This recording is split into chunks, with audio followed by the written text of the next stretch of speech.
Hallelujah.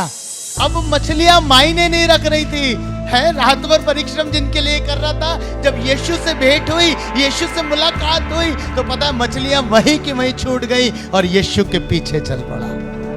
Hallelujah, hallelujah. ये पतरस जान गया था ये वो व्यक्ति है, मछलियां मेरी जीविका को चला सकती हैं, मेरे घर को चला सकती हैं, मेरी गृहस्थी को चला सकती हैं, पर ये जो व्यक्ति है जो मुझसे बात कर रहा है, ये मेरे जीवन को चला सकता है। हालेलुया।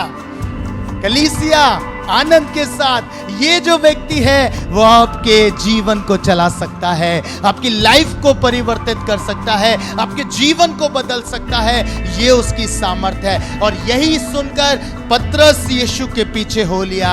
और अब पता है उसके अंदर एक आनंद पाया जाता है जब वो ये डिक्लेयर कर रहा है, मेरे पास संसार की आशीषें नहीं है।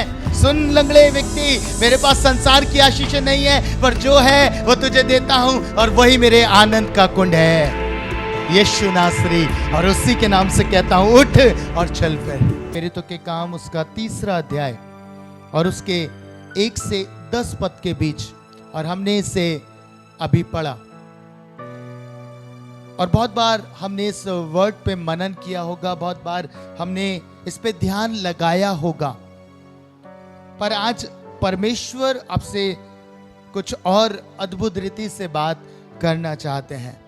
आपको मालूम, यहां एक लंगड़े व्यक्ति का जिक्र पाया जाता है। बाइबल कहती है कि वो व्यक्ति जन्म ही से लंगड़ा था और कुछ लोग प्रतिदिन उसे उठाकर सुंदर फाटक के पास बैठा देते थे। मंदिर के बाहर वो उसे द्वार पर बैठा देते थे, वो द्वार जो सुंदर फाटक कहलाता है। और जब ये व्यक्ति वहां बैठता था तो बाइबल में लिखा है कि ये आने जाने वालों से क्या करता था? भीख मांगा करता था। इसका काम था, प्रतिदिन लोग इसे उठाते थे, इसे बैठा देते थे और प्रतिदिन ही ये भीख मांगा करता था। जब मैं इस वर्ड को पढ़ रहा था तो बाइबल में लिखा है कि उसी दिन पतरस और यूहन्ना भी कहां गए? मंदिर में जा रहे थे, प्रार्थना करने के लिए मंदिर में जा रहे थे। और जब वो प्रार्थना करने जा रहे थे तो ये व्यक्ति जो लंगड़ा था, ये बैठकर उन लोगों की ओर देखने लगा और इस प्रकार इसने अपने मन में आशा की कि मैं कुछ ना कुछ इनसे पालूंगा। ये उसकी आशा थी। बहुत खूबसूरत बात है। 3 पद में लिखा है, जब उसने पतरस और यूहन्ना को मंदिर में जाते देखा तो उनसे भीख मांगी, है ना। वो कहने लगा कि मुझे कुछ दो। ये लंगड़ा व्यक्ति था और भीख मांगता है, इसे एक आशा थी, बाइबल कहती है। और जब मैं इस वचन को पढ़ रहा था, परमेश्वर ने मुझसे बात करी। एटलीस्ट उसके पास एक आशा थी, वो कुछ चाहता था कि कुछ ना कुछ मुझे जरूर से मिल जाएगा, जरूर से मिल जाएगा। अब बाइबल में लिखा है, यूहन्ना और पतरस ने उसकी ओर देखा और उससे कहा, सोना चांदी हमारे पास नहीं है, और जो कुछ है वो हम तुझको देते हैं, अर्थात यीशु मसीह के नाम से चल फिर। ऐसे लिखा है ना बाइबल में। मैं पढ़ रहा था, मुझे बड़ी हैरानी हुई। वो व्यक्ति भीख मांग रहा है, वो मांग रहा है कि शायद मुझे कुछ पैसा मिल जाएगा, मुझे कुछ धन दौलत मिल जाएगी, सोना चांदी मिल जाएगा। पर ये जो परमेश्वर के दास हैं वो उसे कुछ और देते हैं।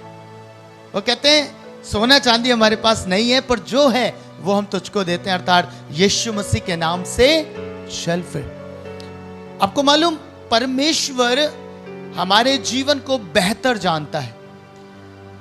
वो हमें कभी भी वो चीजें नहीं देगा जो हम चाहते हैं कि हमारे लिए बेहतर है, हमें ये मिल जाए, पर परमेश्वर हमें वो देता है जो उसकी दृष्टि में बेस्ट होता है। हालेलुया। जो बेहतर होता है परमेश्वर की दृष्टि में।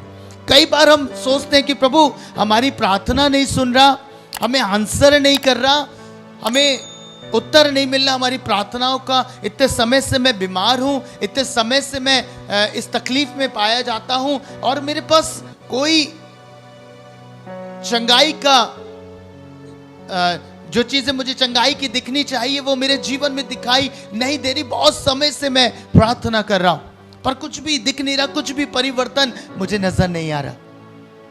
होता है ना, कई बार ऐसा होता है और हम कहते हैं कि अब हम क्या करें, परमेश्वर शायद सुन नहीं रहे। आपको मालूम, परमेश्वर ये जानते हैं कि आपके लिए इंपॉर्टेंट क्या है।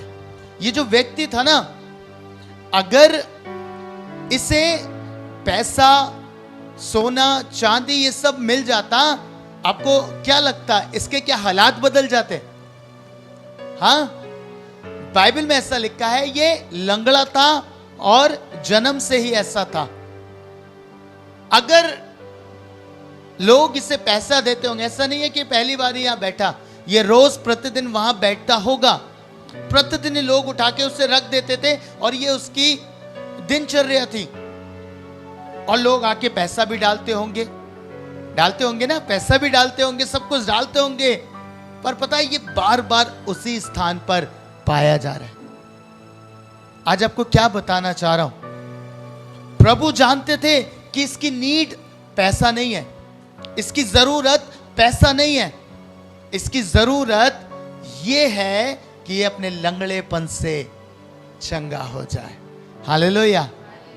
प्रभु जानते थे अगर उसे पैसा मिल जाता, धन दौलत मिल जाती, पर अगले दिन पता है एक और आशा के साथ वो वहीं बैठा होता, आज ज्यादा मिलेगा। हालेलुया। होता है ना, आप किसी को, अगर कोई आपके पास आता है, कोई बैगर आपके पास आता है, आप उसे दे दो और वो प्रतिदिन अगर वहीं से निकलता है तो बार बार आपके पास आके कहेगा और दे दो, अगले दिन फिर आएगा, है ना, अगले दिन फिर आएगा। जब हम उसे कुछ चीज देते हैं तो उसकी आशा बढ़ जाती है कि हाँ अगले दिन शायद मुझे ज्यादा मिल जाएगा। होता है ना, होता है। मैं जब चर्च जाया करता था तो वहां कुछ बेगर्स बैठते थे और जब भी मैं कुछ देता था, एक उनमें से एक ऐसी स्त्री थी, वो मुझे मिल गई, वो मेरे शॉप पे भी आने लगी, घर के बाहर से वो मुझे जहां देखती मुझे पहचान लेती थी, मुझे पहचान के वो भाषा जो भी बोलती थी, वो पता नहीं अपनी अपनी भाषा में कुछ बोलती थी, तो मैं समझ जाता था। मैं ऐसे चर्च में मिला था, मैंने इसे वहां दिया था, तो वो और मुझसे डिमांड करती और बेहतर। मैं आपको बताऊं, अगर इससे मिल भी जाता तो ये वापस उसी स्थान पर पाया जाता। और इसीलिए बहुत खूबसूरत बात पतरस और यूहन्ना ने बोली कि सोना चांदी हमारे पास नहीं है, पर हम वो तुझे देते हैं जो हमारे पास है, अर्थात यीशु मसीह नासरी के नाम से चल फिर। हालेलुया।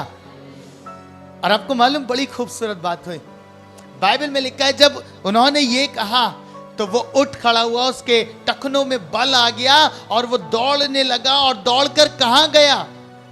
हाँ, कहां गया? संसार में भाग गया? कहां गया? मंदिर में पहुंचा। हालेलुया।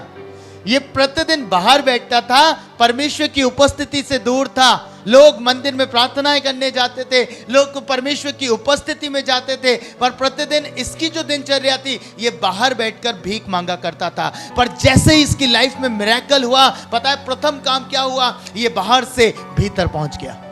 हालेलुया। ये बाहर से परमेश्वर की उपस्थिति में भीतर चला गया। मालूम है क्यों? क्योंकि इसका लंगड़ापन ठीक हो गया। प्रभु आपको वो देते हैं जो उनकी दृष्टि में बेहतर होता है। प्रभु को पता था अगर ये लंगड़ापन इसकी लाइफ से हट जाए तो ये कोई काम धंधा भी कर सकता है, ये कुछ और भी कर सकता है, लोगों पे आश्रित नहीं रहेगा, लोग इसे जबरदस्ती उठाकर लाकर बिठाएंगे नहीं, ये कमा सकता है। इसके जीवन की जो आवश्यकता है वो ये है कि अपने लंगड़ेपन से ठीक हो जाए। हालेलुया। आज पता है बहुत से जीवन गलत चीजें परमेश्वर से मांगते हैं। उनकी दृष्टि में उन्हें लगता है कि हम अगर ये मांगेंगे तो हमारे लिए बेहतर होगा, अच्छी जॉब मांग लेंगे तो बेहतर होगा, है ना, धन दौलत मांगेंगे प्रभु से, कार बंगला मांगेंगे, ये बेहतर होगा। पर मैं आपको बताऊं, परमेश्वर जानते हैं कि आपके भीतर कमी क्या है और आपको क्या देना चाहिए। हालेलुया। ये लंगड़ेपन में था। और आपको मालूम, आज बहुत से जीवन आत्मिक लंगड़ेपन में है। बहुत से जीवन आत्मिक लंगड़ेपन में पाए जाते हैं। उनके जीवन में आत्मिक लंगड़ापन पाया जाता है। कैसे? पता है इसका कारण क्या है? ये जो व्यक्ति था, ये लंगड़ा था, परमेश्वर की उपस्थिति से बाहर था। और आत्मिक लंगड़ेपन में जो पाए जाते हैं, पता है, वो भी परमेश्वर की आराधना कई बार नहीं कर पाते, उसकी उपस्थिति में जा नहीं पाते। किस प्रकार का आत्मिक लंगड़ापन है? पता है, किसी को क्षमा ना करना, अपने मित्र की कही गई बात को अपने हृदय में, जो आपको बुरी लगी ना, उसे रखे रहना। होता है जब हम ये चीजें अपनी लाइफ में रखते हैं, किसी को क्षमा नहीं करते। आप देखिए, आप प्रार्थना करने की कोशिश करते हैं, पर आप प्रेयर नहीं कर पाते, आप प्रार्थना नहीं कर पाते। एक आत्मिक लंगड़ापन है ना? वो व्यक्ति बाहर था, पर परमेश्वर की उपस्थिति में नहीं था। और बहुत से जीवनों के हालात आज ऐसे ही हैं, ऐसे ही है। वो परमेश्वर की उपस्थिति में नहीं आ पा रहे, ठीक से आराधना नहीं कर पा रहे, क्योंकि आत्मिक लंगड़ापन है जो उन्हें परमेश्वर में बढ़ने नहीं दे रहा, स्पिरिचुअली ग्रो करने नहीं दे रहा, आत्मिक रीति से बढ़ने नहीं दे रहा। पता है क्या? सालों से बैठे हुए लेके कि परमेश्वर, उस भाई ने ऐसा कह दिया था, उस बहन ने ऐसा कह दिया, और दिल में बैठ के अपने दिल में आपने उन बातों को रखा और किसी को क्षमा तक नहीं किया। हालेलुया। और पता है, उस क्षमा ना करने के कारण से आप अपने परमेश्वर के साथ जो संबंध आपका अच्छा था, वो ब्रेक कर देते हैं। हालेलुया। परमेश्वर ने क्या कहा? जब तू परमेश्वर के वेदी के पास आए तो क्या करना? इससे पहले कि तू कुर्बानी करे, बलिदान करे, क्या करना? पहले जाकर अपने भाई से मेल मिलाप करना। क्यों कह रहे थे प्रभु? कह रहे थे कि जब तक तू ऐसा नहीं करेगा, तब तक तेरी भेंट स्वीकार नहीं होगी। और हम आराधना करते हैं हाथों को उठा के, मन में बड़ी बड़ी कड़वाहट है, मन में बहुत चीजें हैं जो व्यर्थ की हैं, आशमा है, और हम आराधना करते हैं, और जब हमारे साथ कुछ नहीं होता तो हम प्रभु पे दोष लगाते हैं। प्रभु तो सुनता नहीं है। प्रभु कह रहा है, पहले अपने हार्ट को ठीक करो, पहले अपने हृदय को करेक्ट करो, इस आत्मिक लंगड़ेपन से बाहर आओ। हम मांग रहे, खुदा ऐसा कर दे, परमेश्वर ये अच्छी चीजें मुझे दे दे, ये चीजें मेरे लिए लाभदायक है। परमेश्वर कह रहा है, पहले उस चीज से बाहर आओ, वो तुम्हारी नीड है। जब वो नीड आपकी पूरी हो जाएगी, जैसे इस व्यक्ति की, इसे चंगाई मिली इसके लंगड़ेपन से, परमेश्वर जानते थे इसकी नीड क्या है। पता है, परमेश्वर आपकी भी नीड, आपकी भी जरूरत जानते हैं। वो जानते हैं आपकी आवश्यकता ये है कि पहले आप अपने मन से सारी कड़वाहट को बाहर करें, फिर आप परमेश्वर की उपस्थिति में आएंगे, आपकी प्रार्थना सुन ली जाएगी। हालेलुया। आपकी प्रार्थना सुन ली जाएगी। मुझे बताइए, इंपॉर्टेंट आपके लिए क्या है? चंगाई पाकर, छुटकारा पाकर, और वही बुरा जीवन व्यतीत करना आपके लिए लाभदायक होगा? मुझे बताइए। आप हीलिंग पालेंगे, आप चंगाई पालेंगे, और कुछ समय के बाद जब आप परमेश्वर के साथ नहीं पाए जाएंगे, उद्धार में नहीं आएंगे, तो ये सब कुछ व्यर्थ हो जाएगा।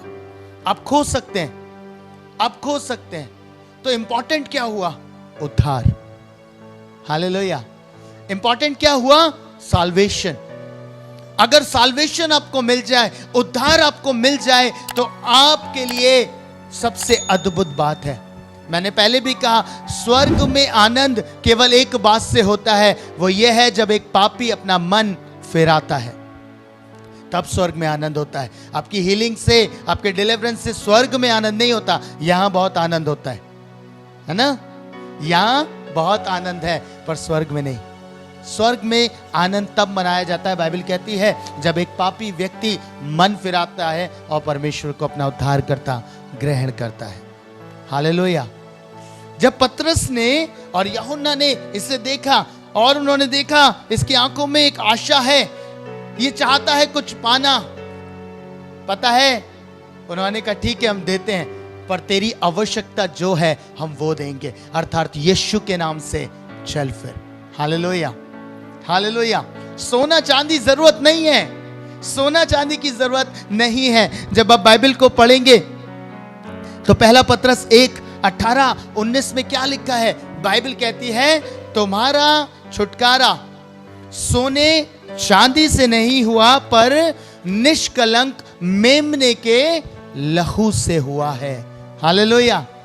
तुम्हारा छुटकारा सोने चांदी से नहीं हुआ, नहीं हो सकता। ना आपके लिए सोना कुछ काम का है, ना आपके लिए चांदी कुछ काम की है। इनसे आपका छुटकारा नहीं है प्रियो। आपका छुटकारा यीशु के खून से हुआ है, उसके लहू से हुआ है, उसकी कुर्बानी से हुआ है जो उसने क्रूस पर मेरे और आपके लिए किया। अपना बेशकीमती लहू बहा दिया ताकि मैं और आप आजाद हो जाएं पापों से, मैं और आप आजाद हो जाएं इस पाप में आदतों से, पाप में जीवन से। और उसने उस लहू को क्रूस पर बहाया। हालेलुया। इसीलिए लिखा है बाइबल में तुम्हारा छुटकारा सोने चांदी से नहीं हुआ पर निष्कलंक मेमने के लहू से हुआ है। हालेलुया। आप समझ रहे मेरी बात को? प्रभु जानते हैं आपके लिए इंपॉर्टेंट क्या है। इसलिए कई बार मैंने देखा बहुत सारे लोग चंगाई नहीं पाते। कई बार मैंने भी लॉर्ड से प्रार्थना करी, प्रभु इस भाई को आप ऐसा करिए, चंगाई दे दीजिए, छुटकारा दे दीजिए। प्रभु कहते हैं कई बार मना करते, नहीं अभी नहीं, अभी दूंगा तो ये लौट जाएगा, लौट जाएगा ये। प्रभु बेहतर जानते हैं प्रियो, वो मेरे जीवन को जानते हैं, आपके जीवन को जानते हैं। हालेलुया। इसलिए वो हमें कब क्या देना है जानते हैं और हमें वही देते हैं। प्रभु के वचन में आया तुम्हारा छुटकारा सोने चांदी से नहीं हुआ। आपको यीशु की जरूरत है प्रियो, आपको यीशु मसीह की नीड है अपने जीवन में। वही है जो सब कुछ आपकी लाइफ में कर सकता है। हालेलुया। लूका 5 अध्याय में जब आप पढ़ेंगे पतरस की लाइफ के विषय में, है ना, आपने पढ़ा है? उससे पहले बताता हूं। जब पतरस और यूहन्ना इस व्यक्ति से ये कह रहे थे हमारे पास सोना चांदी नहीं है, तो क्या वो ऐसे कह रहे थे सोना चांदी तो है नहीं, हाँ महीनों भर से कुछ सैलरी मिली नहीं, तनख्वाह खत्म हो गई है, ऐसे कह रहे थे? हाँ कैसे कह रहे थे? उन्होंने कहा पता कैसे? आनंद से। हमारे पास सोना चांदी नहीं है, हमारे पास सोना चांदी नहीं है, पर जो है वो तुझे देते हैं। हालेलुया। वो जानते थे यीशु की वैल्यू क्या है उनकी लाइफ में। अब बताता हूं, जब पतरस लूका 5 में आप पढ़ेंगे, पता है यीशु मसीह उससे कहते हैं, नाव के लिए बात करते हैं, तो वो कहता है कि प्रभु, जब वो परमेश्वर कहते हैं, यीशु मसीह कहते हैं गहरे में ले चल और वहां जाल डाल, तो पता है पतरस क्या कहता है? पतरस कहता है प्रभु, अब कह रहा है, अब कैसे कह रहा है? प्रभु रात तो भर परिश्रम किया, कुछ भी नहीं पाया। अब उदासी में बोल रहा है, ऐसे बोल रहा होगा ना, कह रहा होगा प्रभु रात दिन मैंने परिश्रम किया पर कुछ भी नहीं पाया। पर पता आगे लिखा है तेरे कहने के अनुसार मैं जाल डालूंगा। मैं हैरान हो गया जब मैं ये पढ़ रहा था, क्यों पतरस ने इस बात को कहा कि हमारे पास जो है वो हम तुझे देते हैं। पता है कितना गंभीर है। उन्होंने यीशु को एक अलग लेवल पे ग्रहण किया था, एक अलग स्तर पे यीशु उनके जीवन में मायने रखता था। पता है क्या हुआ? यीशु ने कहा यहां जाल डाल, और पता है मछलियां ही मछलियां जाल में आ गई। हालेलुया। बहुतायत की मछलियां जाल में आ गई, जाल के भीतर आ गई। अब यही पतरस जो थोड़ी देर पहले बड़े उदास मन से कह रहा था, कहता है प्रभु रात भर परिश्रम किया, कुछ नहीं पाया। बहुतायत की आशीष देखी, बहुतायत की मछलियां देखी, और उसके बाद पता है क्या कह रहा है? कह रहा है प्रभु मेरे पास से तू दूर चला जा, मैं पापी मनुष्य हूं। हालेलुया। कह रहा है प्रभु तू दूर जा, मैं पापी मनुष्य हूं।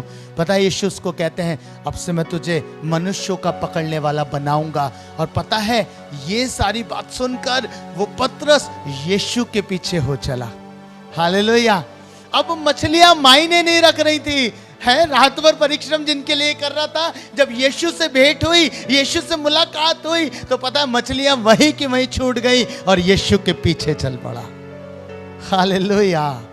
हालेलुया। ये पतरस जान गया था ये वो व्यक्ति है, मछलियां मेरी जीविका को चला सकती हैं, मेरे घर को चला सकती हैं, मेरी गृहस्थी को चला सकती हैं, पर ये जो व्यक्ति है जो मुझसे बात कर रहा है ये मेरे जीवन को चला सकता है। हालेलुया। कलीसिया आनंद के साथ ये जो व्यक्ति है वो आपके जीवन को चला सकता है, आपकी लाइफ को परिवर्तित कर सकता है, आपके जीवन को बदल सकता है, ये उसकी सामर्थ है। और यही सुनकर पतरस यीशु के पीछे हो लिया। और अब पता है उसके अंदर एक आनंद पाया जाता है जब वो ये डिक्लेयर कर रहा है मेरे पास संसार की आशीष नहीं है। सुन लंगड़े व्यक्ति, मेरे पास संसार की आशीष नहीं है, पर जो है वो तुझे देता हूं और वही मेरे आनंद का कुंड है, यीशु नासरी। और उसी के नाम से कहता हूं उठ और चल फिर। Hallelujah, hallelujah. मैं आपसे कहना चाहता हूं प्रियो, आपकी लाइफ में वैल्यू किस चीज की है? क्या अब तक सांसारिक चीजों के पीछे दौड़ रहे हैं? अभी तक सांसारिकता के पीछे ही दौड़ते चले जा रहे हैं और पर प्रभु यीशु मसीह के पास अब तक नहीं आए हैं, प्रभु को अब तक नहीं जाना जो आपकी परिस्थिति भी बदल सकता है और आपका जीवन भी बदल सकता है। Hallelujah, hallelujah.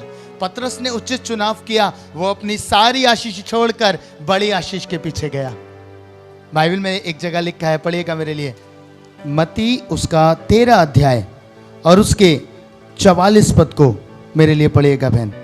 स्वर्ग का राज्य जी खेत में छिपे हुए धन के समान है, स्वर्ग का राज्य खेत में छिपे हुए धन के समान है, जिसे किसी मनुष्य ने पाया, जिसे किसी मनुष्य ने पाया और छिपा दिया, और छिपा दिया। आगे और मारे आनंद के जाकर, क्या लिखा है बाइबल में? मारे आनंद के जाकर अपना सब कुछ बेच दिया।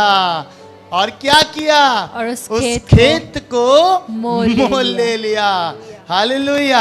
आप समझ रहे हैं, ये है क्राइस्ट की वैल्यू, ये है यीशु मसीह की वैल्यू। उसने कहा, उसने मारे आनंद के अपना सब कुछ बेच दिया, सब कुछ छोड़ दिया। किसके लिए? एक ऐसे मोती के लिए, एक ऐसे धन के लिए जो स्वर्ग के राज्य के समान है। उसके लिए उसने अपना सब कुछ आनंद से छोड़ा।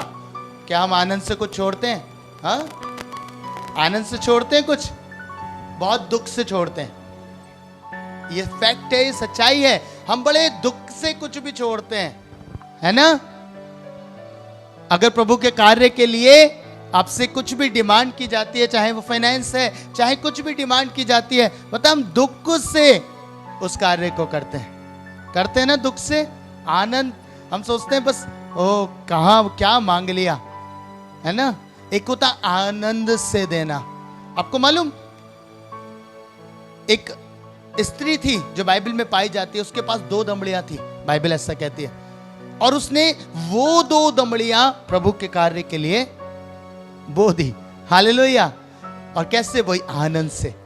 उदास नहीं थी, उसे पता था मैं बो रही हूं, और प्रभु ने उसी की ओर देखा, उसी की भेंट की ओर देखा। क्या कहना चाह रहा हूं? उसने मारे आनंद के अपना सब कुछ बेच दिया और उसी खेत को मोल ले लिया। वो खेत कुछ और नहीं, सिंबॉलिक है यीशु मसीह का। हालेलुया। मैं आपको कहना चाहता हूं प्रियो, जिन आशीषों के पीछे आप दौड़ते हैं ना, वो सब खत्म होगी, सब मिट जाएगी, पर एक है जो युगान युग रहेगा, जिसके लिए बाइबल कहती है वो आज, कल और युगान युग एक सा है। हालेलुया। किसी और के विषय में लिखा है ऐसा कि वो युगान युग रहेगा? नहीं, बाइबल कहती है सिर्फ एक ही नाम दिया गया है, वो नाम है यीशु मसीह का, और वो युगान युग रहेगा। आपको कहना चाहता हूं प्रियो, आज इस व्यक्ति की, इस लंगड़े व्यक्ति की एक ही नीड थी, और वो नीड थी कि उसका लंगड़ापन चला जाए, ताकि वो फिर उस स्थान पर ना पाया जाए। आज आपकी जरूरत मालूम है क्या है? आपकी जरूरत है, खुदा मेरे को स्पिरिचुअली ठीक कर, मुझे आत्मिक जीवन में ठीक कर, मुझे भीतर से करेक्ट कर, मैं अपने पापों से मन फिराऊं, मैं अपने पापों को छोड़ दूं, बुरी आदतों को छोड़ दूं। खुदा मेरी ये जरूरत है, क्योंकि जब मैं भीतर से ठीक हो जाऊंगा तो मैं बाहर से भी ठीक हो जाऊंगा। हालेलुया। जब मैं भीतर से ठीक हो जाऊंगा तो मैं बाहर से भी ठीक हो जाऊंगा। खुदा मुझे उद्धार में लेके चल, मुझे मोक्ष दे, मुझे वो आनंद दे जो अनंत जीवन तक ठहरता है। बाइबल में लिखा है मनुष्य का पुत्र वो तुम्हें देता है, अर्थात यीशु मसीह। हालेलुया। ये मारे आनंद के भवन में गया, मंदिर में गया, अभी तक बाहर था, अब अंदर पहुंच गया ये लंगड़ा व्यक्ति। पता है आप भी शायद अभी प्रभु की उपस्थिति से बाहर हैं, अभी तक प्रभु का स्वाद नहीं चख पाए हैं, इन सारे आत्मिक लंगड़ेपन की वजह से कि आपने लोगों को क्षमा नहीं किया, अपने अपराधों को छोड़ा नहीं है, प्रभु से माफ़ी नहीं मांगी है, रिपेंट नहीं किया है, और आप भी परमेश्वर की हुजूरी से बाहर हैं। आज शाम कहना चाहता हूँ आपकी नीड है कि आप उद्धार पाएं, आपकी नीड है पापों की क्षमा पाएं, आपकी नीड है कि खुदा से कहें खुदा मेरे मन को बदल दे, मेरे हार्ट को बदल दे। और जिस घड़ी ये हो गया ना, उस दिन आप खुदा की उपस्थिति में पाए जाएंगे। हालेलुया। अब प्रभु की प्रेजेंस में होंगे और उसकी प्रेजेंस का आनंद ले रहे होंगे। हालेलुया। बाइबल में क्या लिखा है, लंगड़ा जब मंदिर में गया तो इसने क्या किया, लिखा है वो मारे आनंद के उछल रहा था और प्रभु की स्तुति कर रहा था। हालेलुया। प्रभु की स्तुति, उसकी बड़ाई, उसकी प्रशंसा कर रहा था। आपको कहना चाहता हूं आज अपने लाइफ की प्राथमिकता चुन लीजिए, डिसाइड करिए आपके जीवन में वैल्यू किस बात की है और क्या आप छोड़ने के लिए प्रभु के लिए तैयार हैं। क्या पाप का जीवन छोड़ देंगे? इस व्यक्ति ने आनंद से अपना छोड़ा और उस खेत को मोल लिया, अपना सब कुछ छोड़ दिया और खेत को मोल ले लिया, क्योंकि उसकी लाइफ में वैल्यू थी। आपकी लाइफ में अगर क्राइस्ट वैल्यू रखते हैं, यीशु मसीह अगर आपकी लाइफ में वैल्यू रखते हैं, तो आपको एक बात कहना चाहता हूँ, जो कुछ वो कहता है छोड़ने के लिए, आपके पाप, आपकी बुरी आदतें, वह विचार, गुनाह का जीवन, ये सारी बातें वो छोड़ने कहता है, आपको छोड़ना है। हालेलुया। इधर छोड़ेंगे, उसके बाद जो पाएंगे ना वो अद्भुत है। हालेलुया। ये चीज़ें थोड़े समय तक हैं, ये आपको नुकसान ही पहुंचाएंगी, आपकी लाइफ को नरक का भागी बना देंगी, पर जब आप यीशु को पकड़ लेंगे तो पता है जीवन भर का आनंद आप पाएंगे। हालेलुया। हालेलुया। प्रभु से आज यही मांगिएगा। प्रियो, मैं आपसे कहना चाहता हूँ, प्रभु मुझे उद्धार में लेके चल, मुझे अनंत जीवन का वारिस बना, मुझे उस उद्धार को प्रदान कर प्रभु जो केवल तू दे सकता है। तेरे लहू से ही क्षमा है, तेरे लहू से ही पापों की क्षमा प्राप्त होती है खुदा, और आप ही का लहू हमें धोता है, हमारे पापों से मुक्त करता है। आज की शाम हमें ऐसा कर कि हम शुद्ध हो जाएं, आज की शाम हमें ऐसा कर कि हम पवित्र हो जाएं। आइए अपने हाथों को स्वर्ग की ओर उठाएं और प्रार्थना करें कि प्रभु मेरी कमियों को तू जानता, तू मेरी आवश्यकताओं को भी जानता है। आज मैं तुझसे वो नहीं मांगूंगा प्रभु जो मुझे लगता है मेरे लिए आवश्यक है, पर मैं आज तुझसे वो मांगता हूँ जो तू मुझे देना चाहता है। प्रभु आपके दिए उद्धार में सब कुछ सम्मिलित है, चाहे वो चंगाई हो, छुटकारा हो, सब कुछ उसमें आता है। फाइनेंशियल ब्लेसिंग्स भी आती हैं प्रभु, सब कुछ उसमें आता है। और मैं चाहता हूं प्रभु यीशु, क्योंकि आपका इंटरेस्ट लोगों को उद्धार में लेके आने में है, मैं चाहता जो अभी तक अनुद्धारित हैं प्रभु, जिन्होंने अभी तक आपको नहीं जाना, प्रिय पिता मेरी विनती, मेरी प्रार्थना इसी घड़ी से अपने उद्धार को भेजे परमेश्वर के जीवन में, उन्हें हर एक गुनाह की कैद से बाहर निकालें, हर एक अपराधों से बाहर निकालें, वे विचार के जीवन से बाहर निकालें, पाप के जीवन से बाहर निकालें, बुरी लालसाओं से बाहर निकालें प्रभु, और अपने उद्धार में लेके आए। यीशु मैं प्रार्थना करता हर एक जन के लिए लॉर्ड, आप इन्हें उद्धार में लेके आए, ये उद्धार में चले, उद्धार में उछलें, उद्धार में स्तुति करें, आनंदित हो जाए खुदावंत। मैं चाहता आप इन्हें ये प्रदान करें। यीशु मसीह आप ही के नाम में होकर ये प्रार्थना मांगता, यीशु के नाम में, आमीन।